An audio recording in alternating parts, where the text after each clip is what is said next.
Hey y'all, thanks for tuning in to another episode of 911 Delta Tethered for Life podcast. As usual, this episode may not be suitable for all listeners due to language and content, so listen with care and stay safe out there. Thanks for joining us for another episode of 911 Delta Tethered for Life. This is Anna, and I am flying solo again this week to bring you an important and really informative conversation. I chat with the president of Prince William County's Local 2598, Mitch Nason. Mitch has been a firefighter for 20 years and is a wealth of knowledge about the subject of collective bargaining. He's got great advice on how locals can not only help firefighters and policemen, but dispatchers and even non-public safety employees. So grab those headsets. Welcome, Mitch, to the 911 Delta Tethered for Life podcast. Thank you for joining us. Thank you very much for having us. I'm looking forward to the conversation. Can you give our listeners a little introduction to you and what you do? Yeah, my name's Mitch. I'm a firefighter in Prince William County. I'm also a paramedic. I've been there. This is my 20th year in Prince William, so I can see the light at the end of the tunnel, and I'm starting to believe that maybe it's not a train, but that's yet to be seen because I'm not there yet. So yeah, I've been on the job for almost 20 years now. I've been active with my fire union for almost the entirety of the 20 years that I've been with the county. I'm currently the president of Local 2598, which is the second largest local in the state of Virginia, fire local in the state of Virginia. I've kind of served in multiple capacities, both on the job and in the local. More importantly than all of that, I'm approaching actually in 2 weeks, the 20-year anniversary of marriage to my high school sweetheart. And we got 3 kids down here in Stafford. We live in Stafford. We have 2 kiddos. We didn't go, that third one seems to be the tipping point. I don't know. My wife always said that she wanted 4, and I said, we can't afford 2, and we've got 3. Let's stop while we're ahead. So, or stop while we're behind. So, right. Oy. Yep. Yeah. Yeah, I was good. You know, we have 2 boys, and everybody was like, "Oh, are you gonna try for that girl?" I was like, "No, I know way too many people who have 4 and 5 kids because they kept trying for whatever." Right. Yeah, I'm the middle of 3 boys raised on a gunnery sergeant salary. My dad retired here out of Quantico. Okay. And he always tell everyone that the reason I have three boys is because I didn't want 4. So right. Yep. Exactly. Yep. That's awesome. And my husband always tells everybody the reason that we had 2 was so that we had a backup kid in case we really screwed up the first one. Then we had a backup. Our monster baby, as we call him, was the third that came along. We're feeling pretty good with the first 2, and the third one reminded us that it wasn't all you. Some of that was just luck. So yeah, I feel like that it's the youngest one, man. They're like pushing the envelope. Just yeah, that youngest just turned 13 for us too. So my gosh, we had 3 under 3, and I'm now I've got 3 teens, and yeah, it's hard work whether I'm at the firehouse or I'm here at home. So my wife has stayed home with the kids. We've homeschooled the kids. Oh my gosh. So she works significantly harder than I have for the past 20 years. That's for sure. Yes. Bless her, because the best thing ever is school. Mm-hmm. Public school, I am convinced, is the best thing ever. I mean, and luckily where we are, we have really good school, but yeah, that is not my life. I can't, oh my gosh, they would drive me insane. Yeah. So we have a lot of people that ask us about it, being the president of the local, high visibility within the organization. We've got, 700 members. And so it comes up like, oh, how's homeschooling? I said, look, it works really, really well for us, and other people I couldn't last 2 weeks. Right. No, I wouldn't. I'd be one of those. I'd be like, no, I have a friend. Actually, I have a couple friends that do it. And they all have 3 kids too, interestingly. But yeah, it's like, I just bless you. Like, it's not for me. But well, it's played into a lot of the way my career's even worked, is that being on shift work with the kids at home getting schooled, it allows us that my schedule is our schedule. And so that's oftentimes one of the biggest difficulties that anyone on shift work deals with is melding that into a quote traditional lifestyle. And we didn't have to. We would go to museums on a Tuesday afternoon. We do our grocery shopping on a Thursday. If anything, we hate summertime because we're like, can we please get all these quote normal kids back in school so we can have our museums and zoos back? Um, and so some of the downsides that some people see to shift work were dampened a little bit for us because of the Right. way we've raised the kids. So Yeah, that's one thing that I do miss about shift work. And if my husband was still on shift work, that would be probably the only reason that I would consider it, because yes, those weekday outings are golden. Um, but he's on day work now, and it's just like, and yeah, that was I'm an on. that was an adjustment for me. And then having kids, and when we had the kids, he was on shift work, so then they had to adjust, and I had to adjust to him being on day work. That was a whole new thing. Yeah, Um, this is yeah. the first stint I've had on days for a long time. I was assigned at one point in time to our training academy. Hmm. Early on in my career, I did about 2.5 years at the training academy, and so but the kids, in fact, my oldest was born at the tail end of my time there at the training academy, so it was a different world. And then Right. I've spent, the vast majority of it on shift, either assigned to an engine truck rescue or a medic unit, and yeah, it's been different. But now I've transitioned into a day work capacity, largely in part of my role as the union president, and it's different. It's different. Yeah, So, definitely different. So you said that your dad's a retired Marine. yep. What in the world then made you get into the public safety life? I was my dad's Marine. My grandfather was Marine. My grandmother was Marine that was discharged for having my dad. My uncle was Marine. My aunt was Marine. It was coming down to me. I'm the middle of three boys, so my older brother wasn't going in the Corps. My younger brother didn't look like he was going to be doing the same. And I was about 2 weeks away from doing a ROTC at Virginia Tech. And so I was on that trajectory. But I think being the middle child, like I said, raised on a gunnery sergeant salary, I knew how life was going to be, and how tight things were going to be, which was fine. I was still, that's where I was headed. But the other part that I mentioned in the introduction was being married to my high school sweetheart. And I can say this now, 20 years later. She was applying to college down at VCU in Richmond, as did I. Well, VCU said, hey, we'll give you a full scholarship to come down here based on my academics in high school. And so knowing that I didn't have to give any of my life to the Corps for that 4 years of school made it pretty easy. And so I went down to VCU. I got a bachelor of science in economics, actually. Started working for the state tax department and absolutely hated it. Hated working in an office, hated putting on, a tie. Even business casual was a stretch. And, like an awful lot of us, I think, in this profession, played sports growing up, played soccer, but, that team camaraderie sort of thing. And so when the time came that a good buddy of mine, because I graduated college early also, he was finishing up, and his dad, who eventually retired as a battalion chief in Prince William, kind of sat a couple of us down and said, hey, what are y'all going to do with your lives? What are you thinking about? And because I had an economics degree, the other guy I think had a communications degree, another guy had stopped going to college, the other one never went. We had this different background of the four or five of us that were hanging out at the time, and he was the first one that opened my eyes up that there actually was a career path in public safety. Growing up, I bounced around a little bit from being in the military. Ended up, dad retired out of Quantico, so we're here in Northern Virginia for most of my formative years. But I didn't see fire trucks parked at the grocery store. We were a volunteer service community here in Stafford, in the 90s, and so it wasn't something that you thought of that you could do for a living.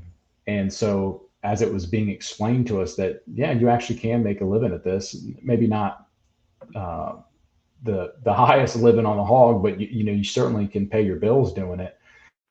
And yeah, so it's like, wait, so you're telling me I get to come into work every day and I don't know how my day is going to go. I'm not going to just come in and punch the clock like I'm currently doing. I'm going to have some of that team atmosphere that I at this point was longing back for from my younger years. And yeah, so he the sales pitch worked. He got all four of us to join the department, one of which was a battalion chief, and the other three of us are all lieutenants. So I think he earned his recruitment bonus if he got any. Probably. Wow. That's impressive. A Yeah, 4-1. 4-1, and I want to say that we even had another cousin that might have come along later. So, but yeah, I graduated high school in 2001. So going to college just after 9/11, or during, when 9/11 hit, had Right. I gone that ROTC at Virginia Tech, my formative years would have been spent in the desert. Oh, Um, yeah. which I wouldn't have regretted one bit. And so, maybe I always kind of tell myself, because I think about it at times like, do I regret not going in the service? Um, and this is a different type of service, so maybe there's still something in the blood. It's just a different way of serving on the home front rather than um, on the battlefront. So For sure. Yeah. So you said you're a lieutenant and you are a firefighter medic.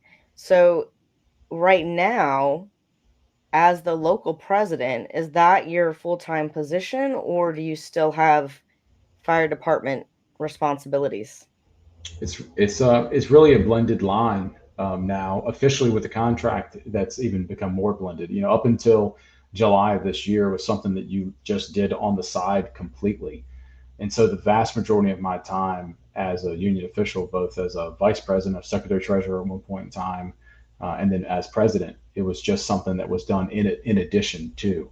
And so starting in July of this year is where we really started to blur those lines. And so our contract language allows for union officials to kind of execute the contract, if you will, but also calls for us to support the mission of the department. And so, whether that's in the form of increasing recruitment, helping with enhancing retention on the personnel side of the house, to then operationally. And today, I was just in meetings with my fire chief and some of my deputy chiefs to discuss just operational changes that are happening in Prince William County, and giving the viewpoint from kind of the more rank and file folks.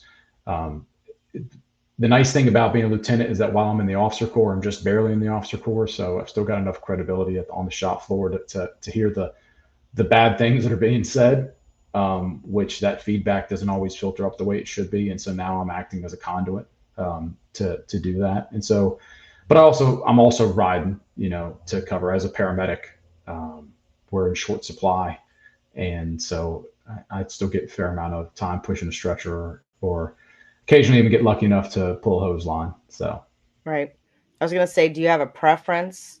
Are you a EMS guy or a firefighter guy? I didn't actually become a paramedic till almost 10 years in the job. And I always told people at the time, and I'll say it again now, the reason I became a paramedic is that back in I guess this was early 2010, 2012 era, we still had a day work operational assignment. So we had firefighters that were working 6 to 6 every day, 6A to 6P, and they were off nights and weekends, and that schedule was rough. Those were long days. You get home too late to really do anything with the family. You're sleep deprived, Right. and then you go back and do it again the next day. And so you might have had the weekends off, but it was a rough schedule. But with that also came you weren't working holidays, which there's a holiday pay differential, and so it was a significant pay cut to go from our shift schedule to our day schedule. And at the time, our paramedics all work shift, and so I became a paramedic not because I wanted to help people, not because I wanted to be a better EMS provider, not for the money, but for our shift schedule. Is that I wanted to have that consistency in my life. I think a common theme in a growing department, which we have been for the past 15 years, 20 years, is with that growth comes change. And so the need to promote people and transfer people is necessary. But at the same time, that comes with a lot of anxiety, so every every 4 to 6 months, it feels like for the past 20 years, we've had a transfer meeting where you might just upend and change your entire life. And so you go from working, in our case, in Gainesville all the way down to Dumfries, or Right. back then you went from working a 24/48 to working 4 days a week. And so we could kind of level that playing field a little bit by becoming a paramedic. And so that's a long-winded answer to say that I didn't do it because I love being a paramedic. At the same time, I really enjoy being a paramedic. Um, we we have the ability now in our department where we are providing our paramedicine off of our suppression pieces. And so um, shortly after I became a lieutenant, uh, we were the paramedics kind of felt stuck and they would never get off the transport units and they would just kind of Mm-hmm. run ambulances up and down the road. And that'll wear you down pretty hard, especially the way that our EMS services are being utilized all throughout the country. But I think probably if you asked anyone, they would say you're no different than the rest of us. We're all getting, put it through a meat grinder in terms of just the volume of people that need to utilize our services. But now the ability to do both is it's real nice. There's certainly, I mean, I can think of a call I just ran about 3 weeks ago where I showed up on a fire truck and ended up pushing medication as a paramedic to, potentially save someone's life. And it's nice to have the skill set to be able to do that rather than just looking at someone saying, well, soon help's going to be here. So, Right. but truth be told, if I go in to pick up a shift of overtime on the weekends or at night, and I'm given the option, I'm picking the fire truck every day of the week. So Gotcha. Yep. Yep. That's I wouldn't say that that's always the answer, but I find most of the time that's how the firefighters feel. And it's funny because my husband would say the same. Like he will run as a medic all day on the engine. In his previous place of employment, he was actually like, well, that was actually worse than being on the medic unit because at least the medic unit got time at the hospital, but on the engine we never did. So we were just it was yeah, just it's like being in a call center, right? Like for if you right, take one of these large scale, banks or something where you can just see on the telephone that there's 20 more calls in queue. As soon as you hang this one up, you're on to the next one. right. Um, yeah, and luckily our volume's not there in Prince William, despite being heavy. So I would say, yeah. I mean, I would imagine, and especially you probably have places that are way busier than other places. yeah, and With you can. what I I mean, know about the county, you probably yeah, certainly. I mean, if you once you start looking at a geographic region through the eyes of someone from the inside of our 911 system, whether that's someone sitting behind a console taking the phone calls or any of us that are running on the streets, you start to think of things that way. Like, oh, there's not a lot of houses out here, and not just, oh, that's nice, you can have horses and it's pretty to look at. Oh, they probably don't call 911 that often, simply because there's just not a lot of people there. And so, right, yeah, without question, you go from Nokesville or all the way up on Bull Run Mountain being used very loosely.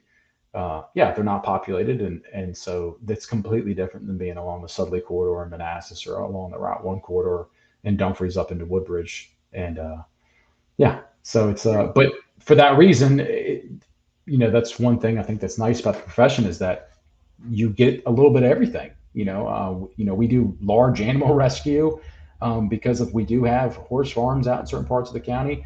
We've got a large section of the Potomac River, so we have people that are operating on fireboats out there. Of course, we have two major interstates of 95 and 66. We've got railroads.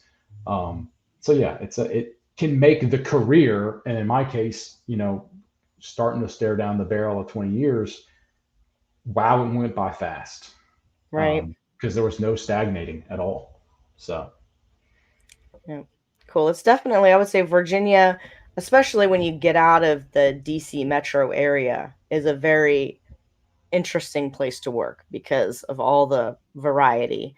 And you can have, I mean, we do have some very rural counties, but we do have counties, localities that are like Prince William, where you've got from one, from almost an urban setting to rural setting. So yep, yep, I think that's, I mean, I'm sure there's other places in the country that are like that too, but Virginia is just, it's interesting that way. it is. Yeah, And the other thing that's interesting about Virginia is that it's not really a union state, right? And so a lot of people in Virginia have no idea what a union does other than firefighters. The firefighters know, but pretty much you talk to a dispatcher, obviously somebody who works for sheriff's office because they're not going to have a union anyway. Yeah. But what can you like tell us about collective bargaining basically and how that benefits employees? Yeah, certainly. You're absolutely right. Virginia is not a union solid state, and it's for good reason, right? Collective bargaining was outlawed for 45 years, and it's easy for me to pull that statistic up because 1977 was the year that my local was formed. It was also the year that collective bargaining was banned in the state of Virginia. And so 45 years later, I was lucky enough to be the president of our organization while we celebrated 45 years and also celebrated that repeal. And so I can now answer with very direct examples of what it's done. And we had a good working relationship with our management, both within the fire department and the executive team of our county. We had access to sit down with some of those folks, maybe not to the frequency or with the impact that we might have wanted to, but it was not a um, much more um, employer friendly environment that you might see in some of the more southern states, or anti-worker environments you see. So in some ways you could say, well, do you really even need this? And I can tell you that the number one thing that I can point to right away that we were able to secure 2 months ago when our contract went into effect was 6 weeks of paid FMLA for our employees. And despite being a union for over 45 years, despite working tirelessly with our executive management team, with our elected officials to push to make that a reality, it didn't happen until we got a contract. And so, with that contract came the ability to sit down and lay out the list of benefits that we wanted to be able to secure for our workforce. And very top of that list was something as simple as, which is laughable, it's, to some areas of the country when they hear that you just got 6 weeks of paid FMLA. So that's maternity leave, paternity leave, and then leave in the event of an injury or care of a loved one. Yeah, we just did. And so what do unions do? That's what I can point to. I can point to, in our case, almost a 20% increase in our wages over the past 5 years. And I've been in those meetings, and those weren't all just because of the contract. A lot of those because we're advocacy. In fact, we were able to secure a fairly large increase in our starting salary just before our contract went live. But and you can look right in our own county to see who that was impacting, and it was impacting the workers that were um, collectively organized with one strong voice to come up in front of their elected officials and demand better. And so all ships rise with the tide, and I'm happy that a lot of the things that we were able to advocate for, like that 6 weeks of paid FMLA leave, has actually gone to all county employees. And so, but that sort of benefit wasn't, despite a good working relationship, just wasn't there previously. Never mind, and now getting specifically in the fire department with us, another massive win that we were able to secure is a reduction in our work week from 56 hours a week to 50 hours a week. And you're talking about weeks, months back with our families that we were able to secure. And prior to that contract going live, prior to our union being officially recognized, we went from a 48-hour work week up to a 56. And at the time, I can understand why the county chose to do that because we could not have guaranteed sustainable fire and EMS coverage all across Prince William County, which is a suburb of Washington D.C. with a tax base that was in place for Prince William is unacceptable. But we did it on the backs of our firefighters that got a 20% increase in their work hours without a corresponding pay raise. And yeah, that's one of the reasons it was one of the number one items on our list when we sat down to negotiate, because that's what our members wanted. They wanted time back with their families. They wanted this concept of work-life balance is, oftentimes I think people think about that in the forms of put your cell phone away, don't check your emails when you're home, that sort of thing. In our case, it's just, no, we literally just want to not be at work, not physically be away from our families. And so to be able to secure 10% reduction in our work hours in our first contract feels amazing to say it out loud. And that would not have happened without having the right to collectively bargain. And so the beautiful thing I think that we're also going to see play out over the next 5 to 15, 20 years is that, and it's easy for me to say this, right? I'm a labor leader that believes staunchly in the ability for workers to collective bargain, is that we're not going to bankrupt these counties. None of this is going to drive any of these localities into ruin. Um, and so, in fact, you're going to hopefully see competition for a scarce workforce um, actually help the surrounding jurisdictions or the employees in the surrounding jurisdictions as they try to keep up. And we're right on that line. Prince William County being, just north of Stafford and just east of Fauquier, both of which don't enjoy the same protections that we do. Now we're south of Fairfax and Alex and Arlington and Loudon. And so we oftentimes look up and point up there when we're trying to do our comparisons. But in reality, we're all pulling from the same candidate pool. And so you'll see the same thing down there in Richmond. Richmond now has a contract in place, Charlottesville. Um, and I think that's going to impact all the jurisdictions around them as well. And time will tell. And I think show is that if anything, it's going to be better for these local economies or the local governments as you have better retention rates. You have longer careers for folks. You have people that are healthier, that are happier, and that transforms, in our case, maybe it transforms into just a better patient assessment. But that patient assessment matters. When people are going through their toughest time, the last thing they want is a burned out paramedic that's been mandoed for 72 hours and just wants to go home. That's not what you want to come to show up and help your wife who's having a heart attack. So yeah, it's been nothing short of magical. But I tell you what, it comes with a lot of work.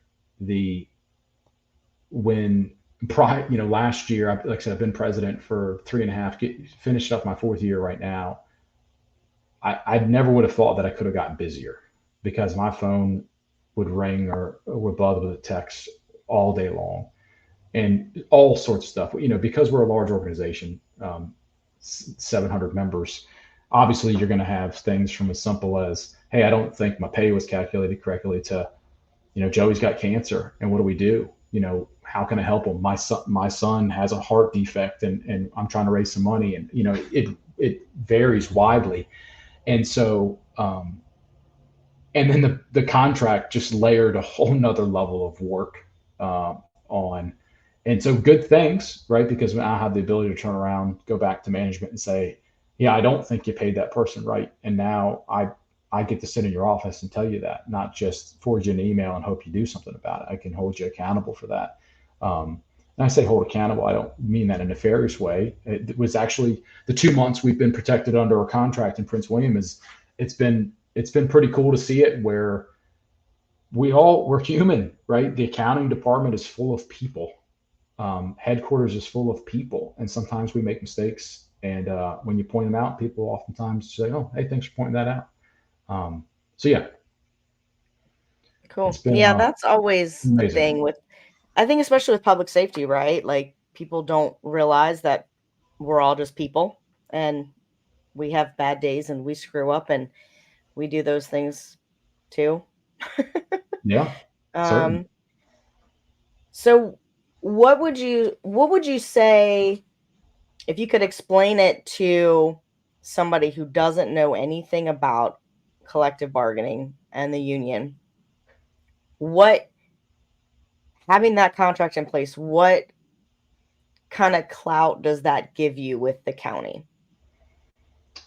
Um, I think it just formalizes everything, right? The concept of forming a union before you even get to collective bargaining, I think, is the first step, especially in a place like Virginia here, right? Where it's not, you pointed out earlier, is that the fire department, it's just inherent in our culture to form a union, right? And Mhm. that, I mean, we've had one for almost 50 years, despite the fact that we were prohibited from collective bargaining for so long. But it's just in our culture to form a union and to have this solitary voice. And that same culture doesn't exist in other, in other areas of county governments, in other public workforces and private workforces.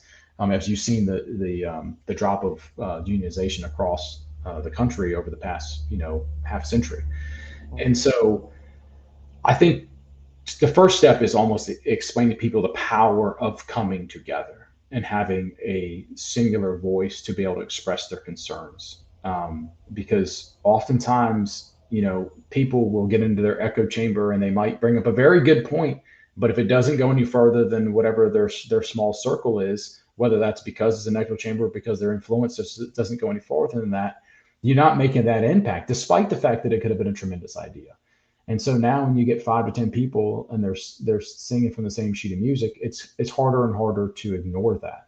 And so if people are being wronged, which I think that's where you got the labor movement from, is where things were wrong, right? When you were working 96-hour work weeks, when you were, when we demanded the 8-hour workday, and we just here we are on the heels of Labor Day, but those were the battles that were fought previously. And so sometimes it's almost, I actually even heard people say, well, what's the point of a labor union? We don't have that anymore. Like we're good. It's like, well, we were working 56 hours a week and we're going to work 50. So should we just settle for 56 hours a week? Should we have settled for not having time off with the birth of a child? Should we have settled for the fact that our members previously knew there was no point in getting married and try to start a family within the first 3 to 5 years? Or you can get married, but you're not going to actually have the wedding and the honeymoon because you couldn't earn enough time off to be able to go and celebrate.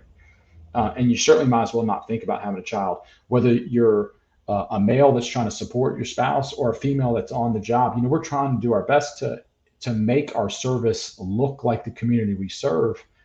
How can you attract a female into a service industry where she knows she's going to have to work 6 years before she can possibly have enough time off to burn her own vacation to have her own child, right? So we shouldn't have settled for that. So I think the first part of this is you start to explain to people the need for that common voice to say, no, this isn't good enough. We do deserve better. And then the contract is the teeth to actually make that happen. And so, like the successes that I pointed to, and we've been very active for a long time in our local. I'm proud to say that we were able to secure, it was a 15.5% raise the year prior to our contract.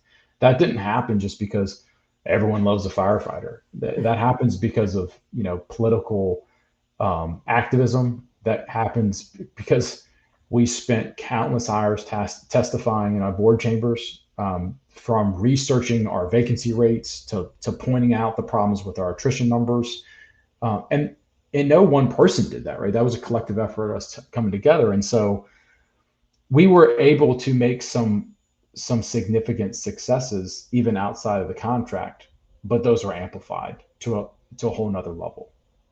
Never mind in the accountability that comes with saying, hey, we're not meeting that thing that we all know is a good thing. And unfortunately, we have a very good example in Prince William County to point to. We lost a brother, Kyle Wilson, back in 2007 in a house fire, and did a very extensive report for 6 to 8 months. We've locked people in a room to research and analyze that incident and share our findings with the entire fire service.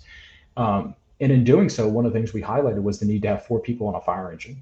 The safety that comes with that, both for our providers and also for the public we serve.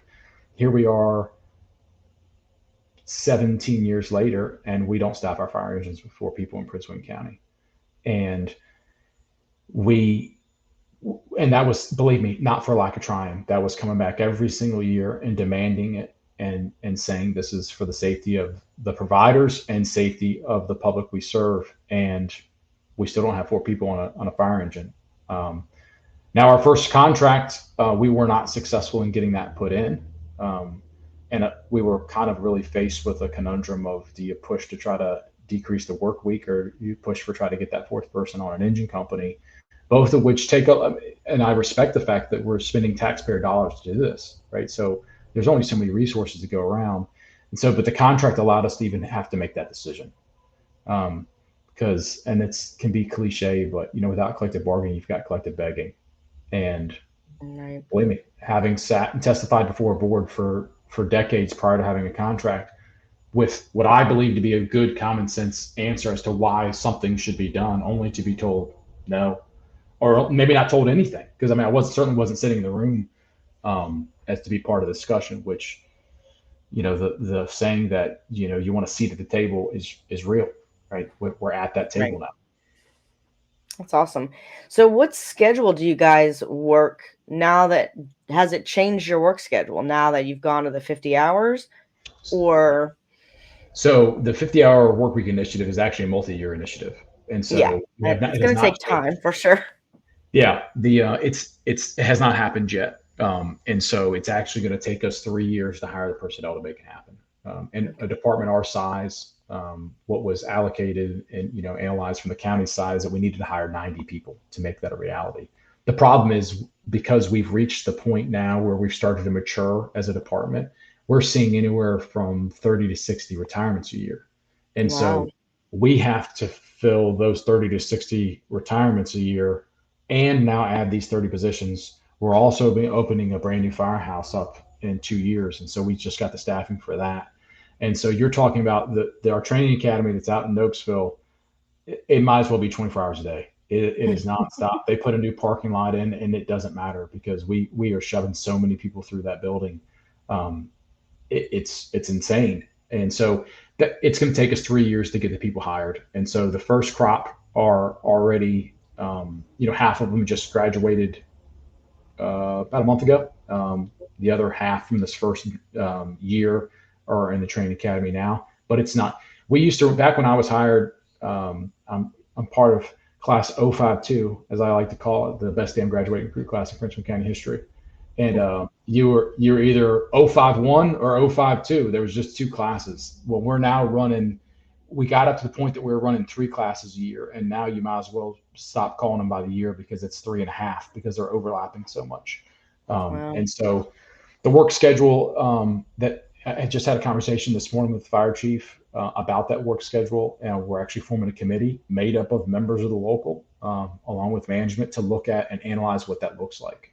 Because you can take our existing schedule, which is the kind of the fire department schedule that everyone in Northern Virginia works, where you work 1 day on, 1 day off, 1 day on, 1 day off, 1 day on, 4 days off, and you can add what's called a Kelly day. We call it a Kelly day in the service. We told them we want to call it a union day, but the you just occasionally, like every 10th shift, you get a day off. But you also could Right. just change it. A 56-hour work week is basically working once every 3 days. And so you Right. can cut that up in any different way. You could just work 30 days and be off for 60. You could, and so there's a million different ways to slice it. And that's what we're starting to identify now is what is the best possible schedule for Prince William County. Cool. I think it's so funny because people and we joke about this too, right? And like, oh, you're a fireman, you only work if you work the Northern Virginia schedule, like, well, you work 10 days a month. But when you sort out the hours, it's a lot. And for instance, my husband worked that schedule for a lot of years, and he also worked 24/48s. And you like there's weeks where you're working 72 hours, right? Yep. Because you work Monday, Wednesday, Friday, or Tuesday, Yep. Thursday, Saturday, or Yeah. and then God forbid when you get, mandatory help or you signed up for overtime because somebody was on vacation or whatever. Um, and so we kind of joke about it. Oh, you only work 10 days a month, but hourly, it's a lot. Yeah. And Oh, yeah. when you're in a place too where you're busy 24 hours a day, that makes a big difference. In some of these more rural localities, you might sleep all night. Now, whether you sleep well or not, because you're in the firehouse, um, is a different story. But like when you're in somewhere that's busy, you may not sleep at all, right? Yeah. And so now you're going to wake for 24 hours. Yeah, no, And it's when we were pushing to, in fact, the pay cycle prior to our contract, there was a study done that compared, a consultant was brought in by the county to try to look at our rates, and they were looking at everything on an annual basis, and We fought long and hard to say you can't do that. Loudoun County works a 48-hour work week. The District of Columbia works a 42-hour work week. We work a 56. Arlington's is on a 50. It's not, you have to look at hourly rates. And when you do that, they're drastically different. And then if you were to compare us to the general public that's working a 40 or a 37 and a half, it's drastically Mhm. different. Right. And so, um, yeah, it's apples and oranges. And yeah, the shift, and there's times where you can get away with it, right? That maybe you do get lucky and the shift isn't that bad. That doesn't, you're still gone, right? Like my wife Right. didn't care whether I was busy or slow. Now she does care, I guess, if I'm busy, because then I'm a zombie the next day. And Right. so, very seldom that concept of taking your work home with you. Ours might come in the form of some demons that some people carry, but also comes in the form of just sleep deprivation, right? And Right. so, you come home and you, I was very lucky because of, like I talked about earlier, about my wife being home and us homeschooling the kids, where I could just, and I didn't really have to say anything. She just look at me and say, okay, take your nap. I'll see you at 10 o'clock, maybe Right. noon, I'm up for lunch. Um, and so, yeah, now throw that into the traditional two income household that is necessary to live in Northern Virginia. Right. And you've got a recipe for, unfortunately, the high divorce rates we see in the service, and Hmm. some of the vices that people turn to. I mean, it's not just sometimes the horrors of the job; it's just the grind of the machine that is the job. So, We know dispatchers have that issue too. And I hmm did hear that some of them are being included in their department's collective bargaining agreements, in their unions. Prince William is not one of those.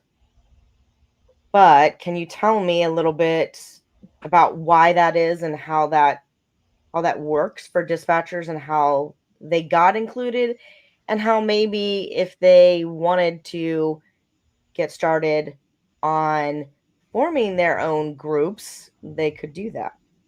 yeah, the short answer is politics, but there's a lot more to it than that. In Prince William County, we've had dispatchers in our union for longer than I've been in the service, but they're not in our collective bargaining unit, which is the important thing when it comes to the contract. In fact, we still have a few dispatchers. You've seen, at least for us, there's been a little bit of a migration, as our call center was very much dual service, and then it kind of slowly pivoted to be the police were kind of running the call center more. Is that you saw the individuals working in that call center migrate more towards the police side of the house in terms of where they would go to. In fact, quite a few of the dispatchers at our 911 center are members of the police union. However, they're not in the police union's bargaining unit. And so that's where it comes down to. It does come down to politics. Is that prior to getting a collective bargaining agreement, you've got to get a collective bargaining ordinance, and the ordinance is literally the locality's, you know law that says you can or cannot do this, and this is how you will do it. And so the state law that repealed the ban on collective bargaining basically just made it a local option. It gave a very blunt tool that allowed employees to turn in signatures that said, we want to be a union and we want to be represented. And all that would do was force the locality to hold a vote to say yes or no, we'll do it. It didn't afford you the protections to say, if you get X percentage of people that are, X number of firefighters, that you then automatically get to, nothing along those lines. And so we're actually the first jurisdiction in the Commonwealth of Virginia that drop cards, is what people sometimes will say, is that we collected petition cards from hundreds of firefighters, and went in and turned them into the county, saying these folks demand that we be their representative voice. And so then what that then triggered was a 120-day clock where the Board of County Supervisors had to develop an ordinance, to then define how, if they were going to allow it, how they would allow that to occur. And so when that ordinance was drafted, that's where the employees in Prince William County were put into three large buckets. You had fire, you had police, and all other employees. And so right now in Prince William County, our 911 dispatchers, call takers, they fall into the all other employees. And so you actually do have a couple unions, international unions, Service International Service Employees International Union, SEIU, is actually working on trying to organize all the other county employees in Prince William County to represent them. Um, in other jurisdictions, they were able to get that ordinance to say the dispatchers in the entire call center falls under the fire department, or they fall under the police department. In some places, they actually were able to say that the mechanics working in a county fleet shop work under the fire department or under the police department. The ranks that are represented changes from jurisdiction to jurisdiction. For example, despite the fact that well over 90% of all firefighters in Prince William County are members of my union, I only formally recognize or represent up to the level of captain. The battalion chiefs and above, many of whom have been paying union dues for 25, 30, 35 years, aren't officially represented by our collective bargaining unit. And so that's all comes down to the ordinance that says that. And so if you do have an area where if there's already an ordinance established, then you've got to start trying to play within those rules and or change them. And changing the rules is a little bit what we're trying to do here in Prince William County. I'll give you a very tangible example is that when our bargaining ordinance, the collective bargaining ordinance was first adopted, it said that this is how, fire union, police union, and all other employees. And one of the things that was going to be prohibited to bargain on was work schedules. That was one of the number one items that we were going to be bargaining about, that we wanted to change was work schedules. And so we went and lobbied our elected officials to change that county ordinance to allow us to bargain on work schedules. And we spent a lot of political capital doing that. And so now the time comes for us to try to expand that even more, the ordinance even more, to give more employee protections so that we can bargain for more things. And in the case of some of these employee groups, potentially change the way they're represented, whether that's coming into one of our bargaining units, or being able to adopt their own. But then in the interim, you do have the general service employees through groups like SEIU that are collecting signatures just like we did to then represent all employees in a large bucket. I think some of the problems you run into that, though, is that a dispatcher is very different than an accountant, is very different than someone, a park ranger is very different than, in certain the county service, especially our counties, as large as we are. We have such a wide variety of individuals that work for us. And so while you might push from very generic protections in the form of like the FMLA that we were able to secure, or a better cost of living increase, it's going to be very hard to get into the nitty gritty of saying, here are some of the difficulties that are specifically faced by dispatchers. And so I think helping to ensure that ordinance gets aligned appropriately so that you set the best path forward. And if there's an existing ordinance, you've got to try to change it. And if there is an ordinance, that's exactly what you've got to try to do from the outset. So very interesting. I think it's so hard for dispatchers in general because so many of us are employed by so many different entities. Like, for instance, you're in Prince William County, they're just county employees. Spotsylvania County, you work for the sheriff. Could they still lobby for some protections? Possibly, but it's definitely harder when you're employed by a sheriff than when you're employed by a county department or the fire department or whatever it is. And I think that's just a hard thing. There's so many dispatchers that work for so many different entities. And we even have comm centers where the employees work for different entities within the center where you've got some that within are the police center. certified. Yeah. Right. So it's like, oh my gosh, it just makes it so difficult for them, I think, to get somebody who can get it together and lead and say, let's do this. And I think that's one of the huge problems we've been having with getting the 911 Saves Act passed. We're probably not very group oriented anyway. That's just our personalities. It's not in the culture, right? So it's trying, I think, to adopt a new culture of dispatchers and getting people to understand that, yeah, we all might work for different entities. We might dispatch for different things, but we're all in the same boat. We all need the same things. It's incredibly difficult. It's interesting, from the outside, and maybe not the complete outside, right? I'm not outside the house, but I'm in a different room looking into the dispatch room, is that the 911 call centers are oftentimes the first place to professionalize in a jurisdiction, right? You Hmm. start paying folks to do that service while you still have volunteers providing the actual fire protection or even some of the police Right. force. And so then, so in that sense, well, they're older, right? They would be, potentially more ingrained, but it didn't develop into that culture. And so then slowly, as maybe the fire department grew up or the police department grew up, if you didn't get absorbed into one of those units and along, then you didn't change that culture. Then you add in the transient nature of our younger workforce, Hmm. coupled with I mean, and I cannot believe the difficulties that you all are facing in the age of telecommuting. It is, I mean, for us, it's easy to say, look, you got to come and sit on the fire truck, right? And so if you Right. want to do that, you want to do it. But for someone that's sitting in front of a console all day, that it seems so interchangeable with, well, I could sit in front of a couple computer screens at my house, and Hmm. that's real.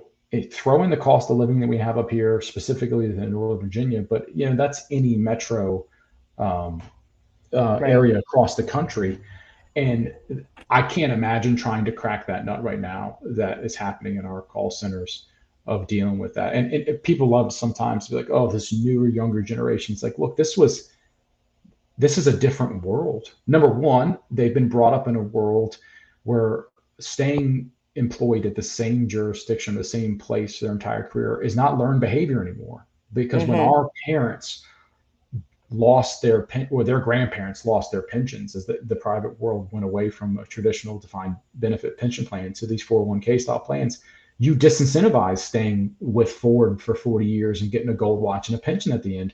And so our parents saw that, changed the way they did, unless you happen to have someone that was maybe in the fire service or in the military. But other than that, you eroded that concept of that benefit structure. So yeah, we just started to become more transient anyways. Now you throw in the internet that makes the world incredibly small. And yeah, I just can't imagine the uphill battle that you all have to deal with. Because I know we have our recruitment and retention problems, and it's not as plug and play. Our skill set is very much, I can put heavy things on my shoulder and go spray water on fire. Right? It's not transferable. But your folks now have the ability to operate at split-second decisions with 17 computer screens and everything else. That's transferable to a ton of places. Hmm. So yeah, Oh, yeah. And a ton of places that offer better benefits and yeah, better pay and work at home. And so it's tough out there. And it's a bit sad because I do like the camaraderie of the comm center itself. I mean, when it's working well, it's just like a firehouse. hmm, But when it's not working well, then but I do see the benefit of allowing people to work at home, right? And of course, the the governments and whatever, they'll tell you, "Oh, well, it's for security, whatever." Look, if the national government, like I have family that works for the government, if they can work from home and with their top secret stuff, I'm pretty sure that we could figure it out. And CIC is not that locked down, right? I mean, yeah. come on.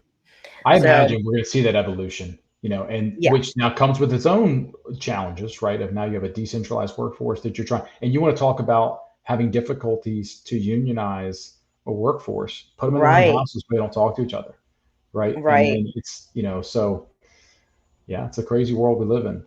Yeah, and I feel like it's already difficult. I do feel like when you at least have some relationship with the people that work on the street, right? Whether it's firefighters, police, whatever, it does, it adds to your job. Like, Yeah, you know, so when you take that away, you're taking in like another layer away. And it's already in most jurisdictions, I would say, unless you actually are employed by the fire department or the ambulance authority, then it's already hard enough to have that relationship with that side of the house, right?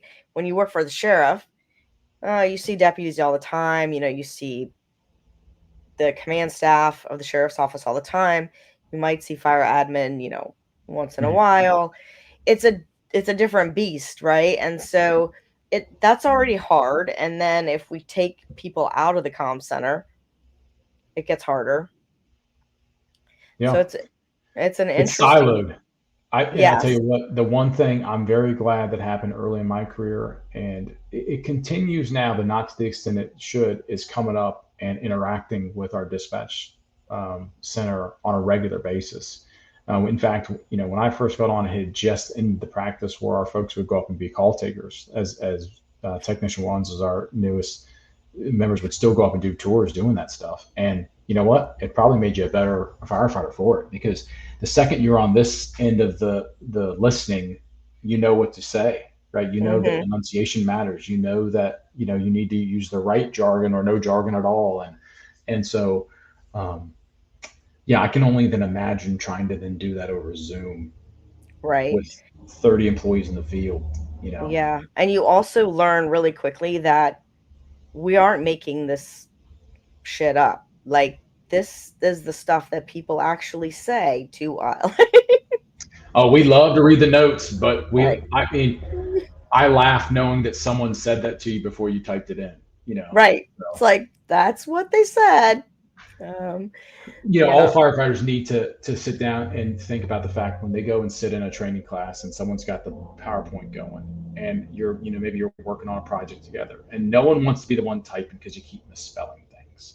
Okay, well, now put someone screaming on the other end of the line, and everyone that's out running the street today is going to read what you're misspelling. Yeah. So have some grace here, fellas. Other than this work week thing, the work hours, what is going to be your other focus for your collective bargaining contract? What's your next thing? If you can give it away. I mean, if you don't want Yeah, to, no, because it's no secret because we've already asked for it and we'll ask for it again. And look, we're in a very competitive market in Northern Virginia, and so compensation is always going to be top of mind. sure. And so as long as we're staying competitive, and it's nice to not be so solely focused on that we can't think about the other things. Um, I already talked about increasing our minimum staffing to where we need to go. That's incredibly important for life safety, like I said, for us and the community we serve. But the other compensation related benefit that you'll see, not just ourselves, but the entirety of the public and private sector, is retiree healthcare. The Hmm. the fear our folks have of facing retirement, we're very lucky to be able to retire at age 50 rather than 65, 67, like a more traditional workforce. And that's for good reason. You don't want a 64-year-old running up and down the road on a fire truck. You expect a active athlete to hop off that engine to come and help you in your time of need. And so that 25-year, 30-year career, when you multiply it out in the work hours, believe me, is more than a full career. But there's a gigantic gap between that and Medicare, Social Security, and getting some sort of protections put in place for our retirees so that we can retire with dignity. Because a large portion of that pension goes right back towards paying for retiree medical. Um, never mind the variable of throwing in still taking care of dependents. Hmm. Because it's difficult for them to get out in the real world, when rent is $3,000 for a 2 bedroom. And so they're still living in your basement, maybe still in your insurance. But just to try to support you and a spouse, or even just you, the retiree medical just eats into our pension to a level that, is difficult to explain. And so many of our folks are forced to go into a whole nother line of work starting at age 50. Right. And yeah, so that's going to be one of our main focuses. But that's also none of these are simple little things. Right. Reducing our work week, um, adding a fourth person to our fire engines, and retiring medical are not $1,000 fixes, right? This is not, hey, could you guys give us a bonus check, and Right. maybe we'd like an extra ice cream party a day, So they're real tangible asks that come with a burden on taxpayers that has to be balanced. So Right. Yeah, and with the life expectancy continuing to go longer, yeah, people are needing that for a long time. And that may be one thing that you would regret, not joining the Marine Corps. It's believe me, we have an awful lot of folks. I mean, we recruit heavily from folks in the Marine. They're in Mm-hmm. the service, and then we have a lot of folks that retire and go to work for a federal fire department because Oh, yeah. they can get in TRICARE, and Yep. because it's not about the hourly wage that you're making when you're working there. It's about what it's going to pay you into the future. And so, Exactly. why shouldn't jurisdictions try to figure out how to harness that? And truth be Right. told, we should probably start with the smaller jurisdictions. You're starting to see that Manassas Park, which is wholly located inside of Prince William, they they're looking at working it down to a 42-hour work week. That's exactly what they have to do to try to be competitive. They're a small jurisdiction. They have one firehouse. You've got to wait for Billy to retire before you're going to have a chance of promotion. But if you're only Right. doing it 42 hours a week versus 56, there's a possibility that people are willing to come and do that. And so retiree healthcare can absolutely be that next piece of the puzzle. Um, yeah, that makes this a viable career option. So Yeah. Cool. All right. So to finish up, we talked pretty much all union stuff. What advice would you give current people or new and coming public safety people on how to stay resilient in this career? How to, take care of your mental health, your self-care? the that's a tremendous question, and a great way to end our conversation. I think the number one thing people can do is talk. And I'm happy to see in the 2 decades that I've been doing this that we've started to do that.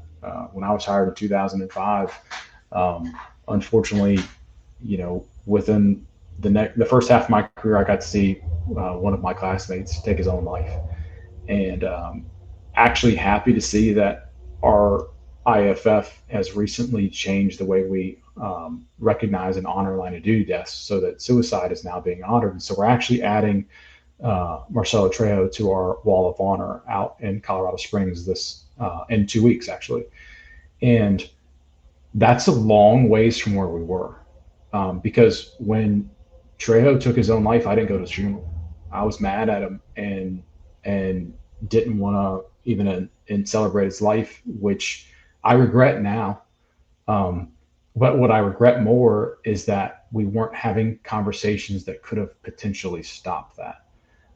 And the scourge of suicides is real in our professions, um, whether that's on your side of the headset or mine. And because of the things we see, we hear, we're asked to do. And so step one is talking about it. The resources are becoming available where I think we are successfully erasing the stigma. So people have to act. Um, the other thing I would encourage people to do is to make sure you have a life outside of the service. And that's probably, some people probably could look at me going, really, really, you're a union president, and you're active in the department even before that and outside of that. But you can also, if you were to go through my social media feed, you see that I get to travel quite a bit with my family. Um, I love getting out and PTing. Um, I just recently got into rucking, which I really, really enjoy. I do rock climbing with my kids. Find something that's outside of the service, because if you spend all of your free time going to training classes and going into your volley house in addition to your work schedule, or working nonstop overtime, or whatever it is, and mind you, those things in moderations are tremendous, because I also don't want an entire fire service full of paycheck firefighters that don't give a damn. But if you want to stay in this for the long haul, you've got to do the other things that keep you sane, because that you don't get to control whether or not that shift is going to come with 2 lift assists or 3 dead children. And so you have to have that resilience built up coming into it, and then after the event. Um, so yeah, we do see a measurable decrease in those divorce rates. We do see measurable decrease in suicide rates. We do see measurable decreases in our devices that we all turn to in different formats. And so, yeah, I'm on a personal level. I stopped drinking almost a year and a half ago, and I I did a pretty hard number for 2 decades prior to that. So That's not necessarily the path for everyone to walk, but the simple fact that I feel comfortable saying that to you right now, and I've felt comfortable sharing that very publicly within my fire department family, is a long ways from where we were a couple years ago. So, Right. um, yeah, the simple fact that you're ending the podcast asking that question is powerful because it means we're paying attention to the right things. So, Yes. Awesome. And as our one of our guests, Dr. Meredith, would say, is you have to keep your bucket full. Like you got to keep it full of the good stuff so that when the bad stuff gets in there, you can refill it with the good stuff because yeah, you don't know what the shift is going to be like. yeah, So, yeah, you're absolutely right. well, thank you, Mitch. This has been great and very informative. I enjoyed it. I'm really glad that we stumbled upon this little corner of the internet that you all are working so hard on. Thank you for doing it. It's the type of thing that I've thought about over the years. Like, oh, it might be kind of cool to do a podcast. And so the extra work and determination that you all are doing to do this on the side shows your commitment and compassion for what you're doing. And I think it's powerful in addition to hopefully being fun. I know it's been fun for me for the past Yeah. hour. So thank you very much for lending me the time and the microphone to have a chat. You are welcome. And anytime you want to come back, you just let us know. Awesome. Thank you very much. Hey there, guys. Thanks for listening. I think we could all use a little bit of Mitch lobbying for us as he's a great public speaker. I wanted to let you know that you can follow Prince William Professional Firefighters on Facebook and Instagram. And while you're there, if you haven't already, go ahead and follow 911 Delta Tethered for Life too. We will see you guys next week. Until then, bye.